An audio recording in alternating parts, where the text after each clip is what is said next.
Now at 10, new hope for a victim of a sexual assault 26 years ago. For the first time since DNA evidence identified his attacker, Jared Shirel talks about his new hope for justice. Plus, closure for the family of a Twin Cities man missing for 2 months.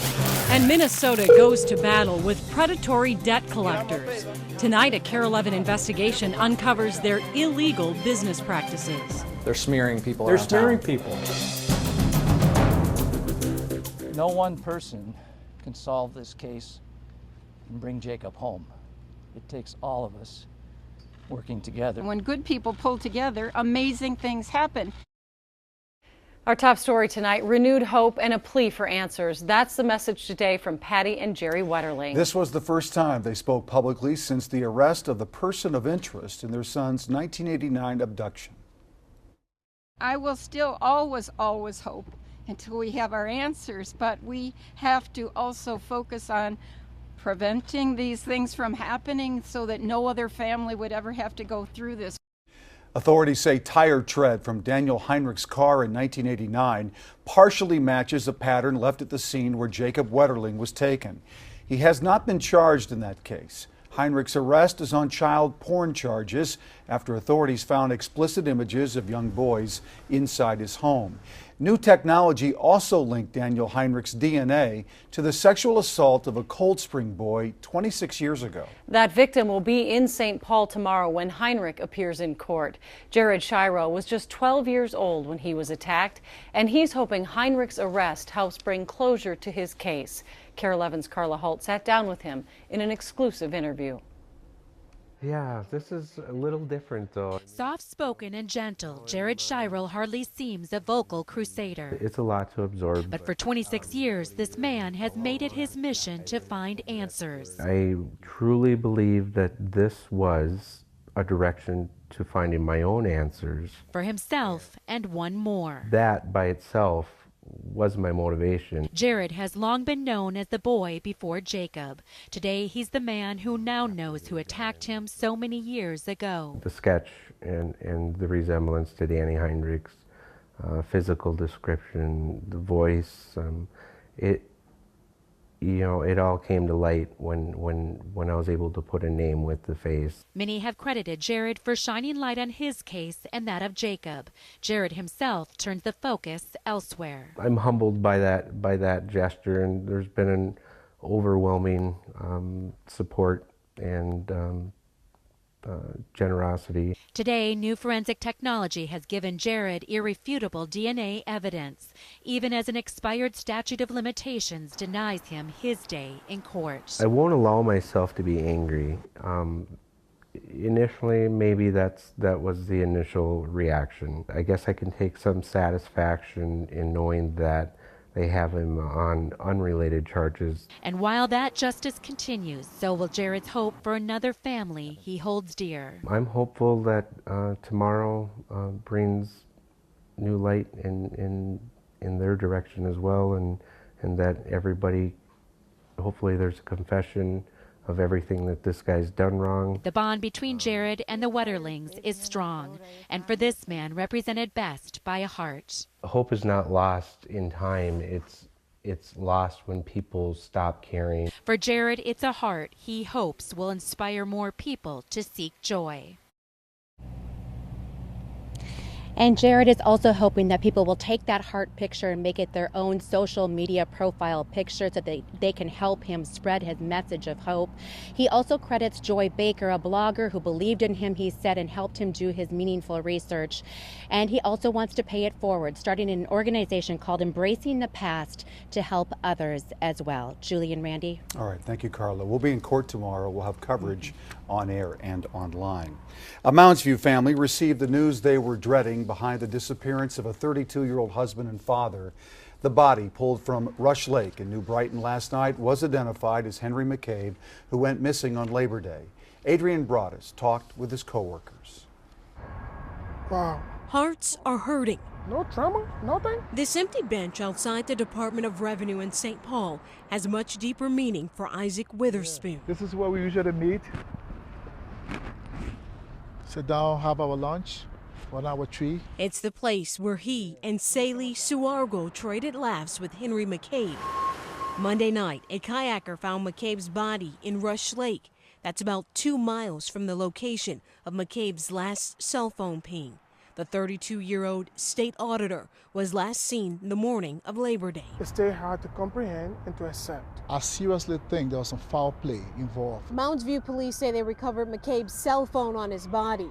They're waiting for a toxicology report to determine the exact cause of death. No apparent trauma to the body. Investigators will re-interview William Kennedy. That's the man who McCabe was last seen with. But the end to the search for McCabe marks a new beginning. Remain unknown, and we may never get those answers. Answers to how McCabe ended up in a lake in New Brighton. When feeling low, friends who worked with McCabe said they'll return to the empty bench. Be close to him, yeah. Adrienne Broaddus, KARE 11 News. The 32-year-old was dropped off at a gas station in Fridley, which is about 5 miles away from the lake where his body was found. Tonight, an overwhelming show of support for a Minneapolis family who lost their 5-year-old son on Halloween. Victor Leoreño Uriza was hit and killed while crossing the street while trick-or-treating. Tonight, loved ones gathered at the intersection to remember him. Mi hijo todo el tiempo fue. He was very friendly, sweet, kind, happy. He was always the one that would cheer up people, even when they were sad. Victor's father says despite some reports, he was walking with his son that night, keeping watch over him. The driver who hit the boy is cooperating with police.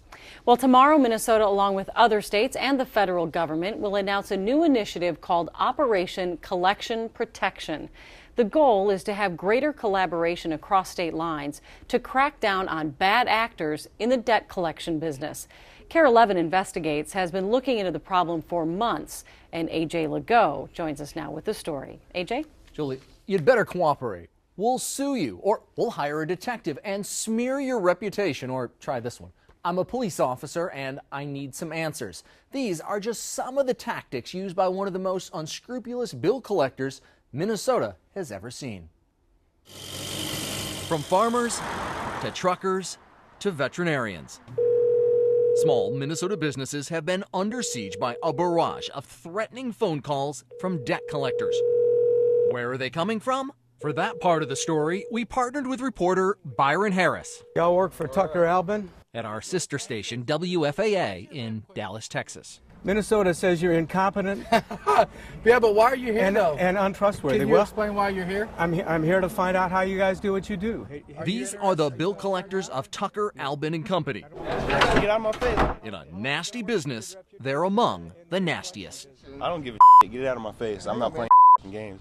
Working from a boiler room in Texas, Tucker Albin phone workers try to collect small business-to-business bills, mostly from mom-and-pop companies all across the country. The company gets a percentage of every dollar they collect. The collectors get a commission. And how they were trained to do that brings us back to Minnesota. This is intolerable. Mike Rothman is the Minnesota Commissioner of Commerce. It's pretty damning. It is.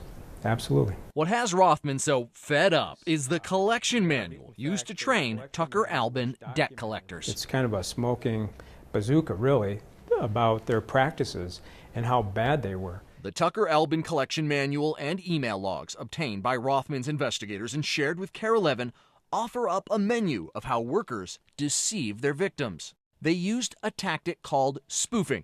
They'd obtain the phone number of the target's mother, for instance, and use a device that falsely shows mom was on the line. Instead of mom, though, it was a bill collector. They'd pretend to be private investigators. They regularly used fake names. You use your real name when you're collecting bills? Yeah. You do? What is it? Randy Travis. Randy Travis? Yeah. You're just a singer, huh? They even claimed to be police officers. The person calling said they were a lieutenant in the sheriff's department and threatened if we didn't call back by a certain time, there would be further action. But Pete Foster didn't owe anybody any money. He simply knew someone who Tucker Albin had targeted. The bill collectors were trying to get information from him about that target. The so-called police officer phoned Foster 7 times. And I consider the phone call and the message is an outright lie.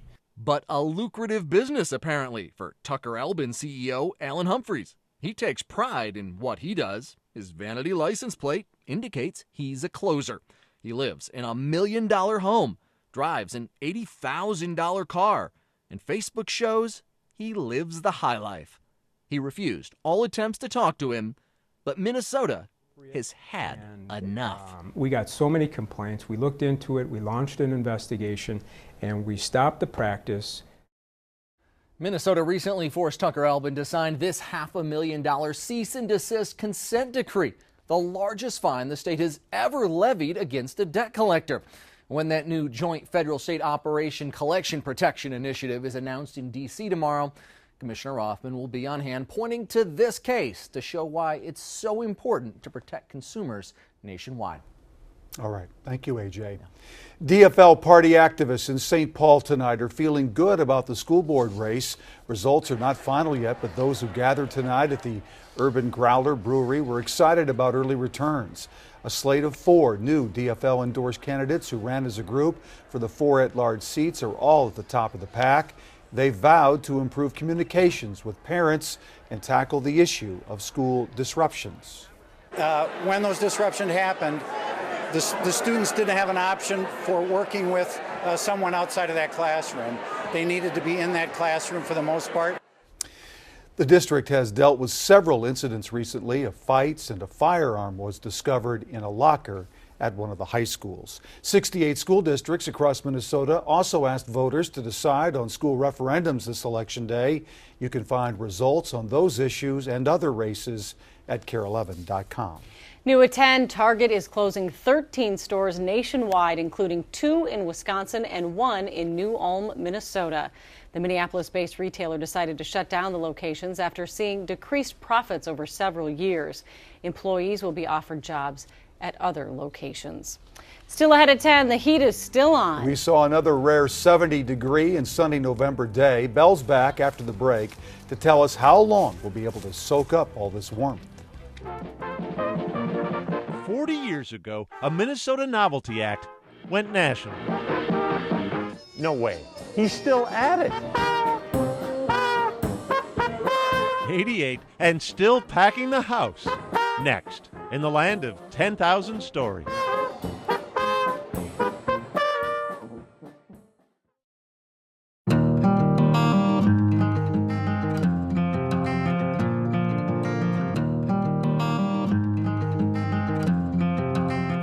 When Boyd Huppert started traveling the land of 10,000 stories 11 years ago, one of his first stops was the home of a trumpet player with a penchant for pogo sticks. Boyd recently learned some big doings were in store for that same musician. So tonight, we're hopping back to Hutchinson. Cold rain greets him. A handicapped van carries him. 9 days in the hospital, just sent to a nursing home.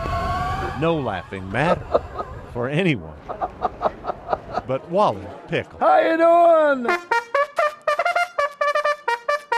Especially when 600 people Yeah! are waiting for this.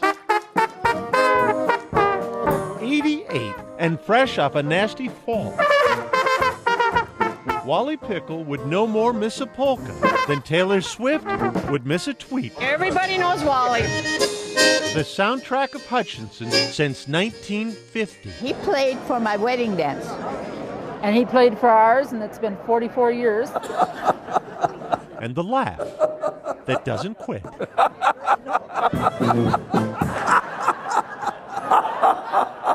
There's no other one like it. Come on! We first introduced you to Wally 11 years ago. The McPhail Music School alum. The middle one, I sometimes have to bend over. Who rode the path of class clown. From Hutchinson to national TV. I don't think there's nobody in the United States that's done it. Wally was 76 when we did that story. It's kind of a thing, you know, and it's mine.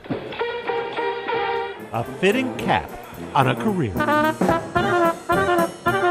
Except Wally kept going as the milestones keep coming. The 50th anniversary of the Pickle Patch. Wally's Friday Polka Show. Good morning, John. Hey, Wally, how you doing? Has been on the air at Hutchinson's KDUZ for half I'd still be there. a century.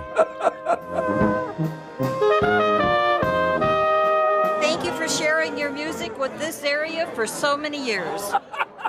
He is such a character, you can't help but love him.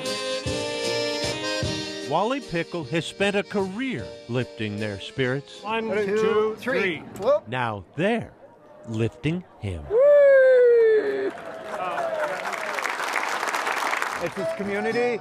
It's his whole life. Nice seeing every one of you. They're going to show up for him. Thank you. Wally doesn't know it yet, but he's about to be honored. A special quote. For the 996 times Oh, boy. he's put away that laugh to bid farewell to a veteran with taps. It's part of life.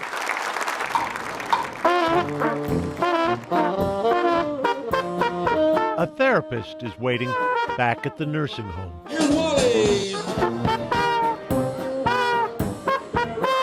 But he'll insist on one more song before they roll out Wally.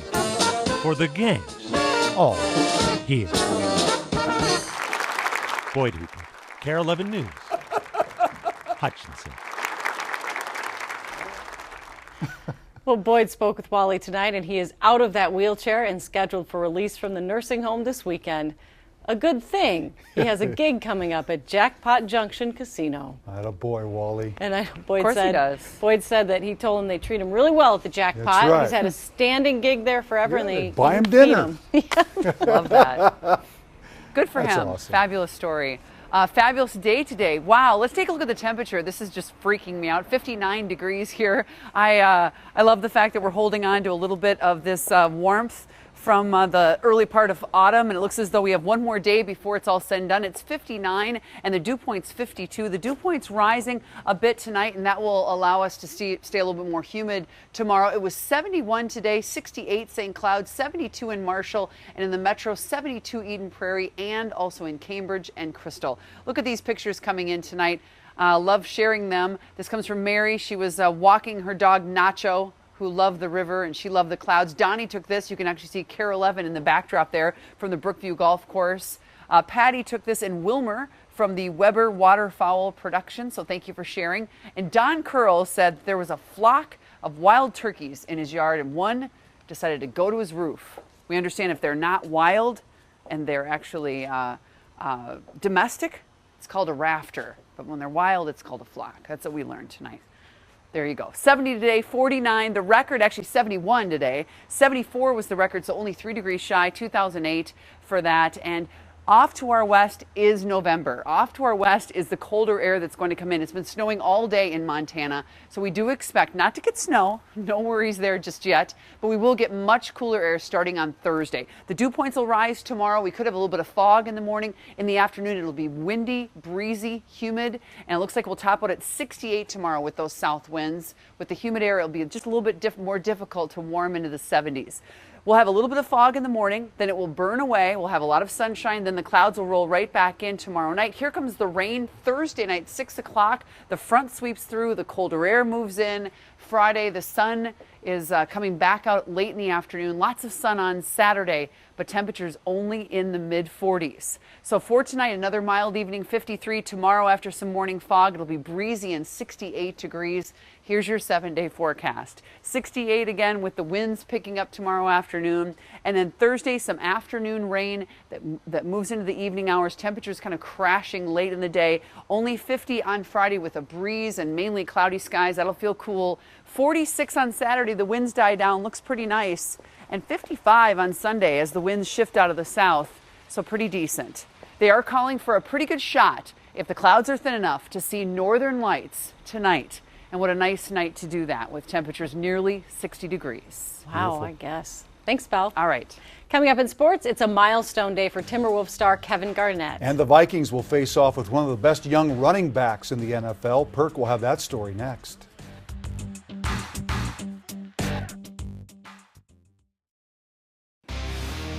KARE 11 Sports from the Mayo Clinic Sports Medicine Sports Desk. Well, things sure have flipped for the St. Louis Rams these days. They come into Minnesota this weekend a winning team. Victories over Seattle and Arizona already under their belt. And like the Vikings, 3-0 in their division. And frankly, much of their turnaround can be credited to a mean running attack. Todd Gurley, the rookie out of Georgia, has folks around the league comparing him to a young Adrian Peterson. Gurley has 4 straight 100-yard rushing games and counting, and the Vikings know they'll have their hands full with the nimble newcomer. But with that said, the respect is mutual. Extremely physical defense. Their linebackers are good, man. Eric, I'm good friends with him. He's doing a phenomenal job as a rookie, just like me. They swarm to the ball fast, man. So they have a lot of, it's not just one person that stand out. They have a lot of great players. Well, assistant coaches don't make the headlines too often, but for Daryl Sador, it's a headline he wishes never was. An August arrest and subsequent jail sentence for DWI left the Wild assistant in rehab. The Wild are letting him stay on board, though, and today welcome the 43-year-old back to the ice. When you see addiction and what I've been through and you hear a lot of stories, it's a lot about embarrassment, it's a lot about isolation, it's a lot about people not reaching out until it's rock bottom. I hit rock bottom. Well, the Wild play Nashville on Thursday. Wolves host Miami the same night. Still trying to figure out how things veered so off course last night with the Timberwolves. After what was such an emotionally charged pregame and a double-digit first-quarter lead, things hit a bit of a tailspin and they ended up losing. But that happens far too often in this league. The key, limiting those occurrences. Well, 17-point lead in the first half, first quarter. In NBA games, you guys watch enough basketball. It's not going to last because team that's up tends to relax and teams that are down. I think we was down 15 first game against the Lakers. So we just got to clean up our mental part and not make silly mistakes at the wrong time. And hey, finally, a shout out to Kevin Garnett. It was on this date 20 years ago that KG made his regular season debut with the Timberwolves. Look at him. Randy was there. He was covering it. Karl Anthony Towns was born 12 days after this debut 20 years ago. That's sports. KARE 11 News back after this. Well, it's been the talk of the town. The warm weather this week has been fantastic, and we are all celebrating in our own different ways. This video was shot on Lake Minnetonka today. This is Maggie Trenery on Smithtown Bay. She says she skied as late as Thanksgiving Day back in 1991. But today was the latest she's been out on the water in a long time. The water temp today just 52 degrees. Maggie says she'll be back for more tomorrow. She must be very confident she won't fall in, and it looks like she doesn't fall in. Don't have to worry about other boats either. Yeah, you got the whole lake to yourself right now. Her husband, Rick, very good driver, very good skier. Great video. I love that. Very jealous. Yeah, no kidding. Wish you were there. Yeah. Thanks for watching, everybody. We appreciate it. Sunrise tomorrow morning. We'll see you tomorrow at 5.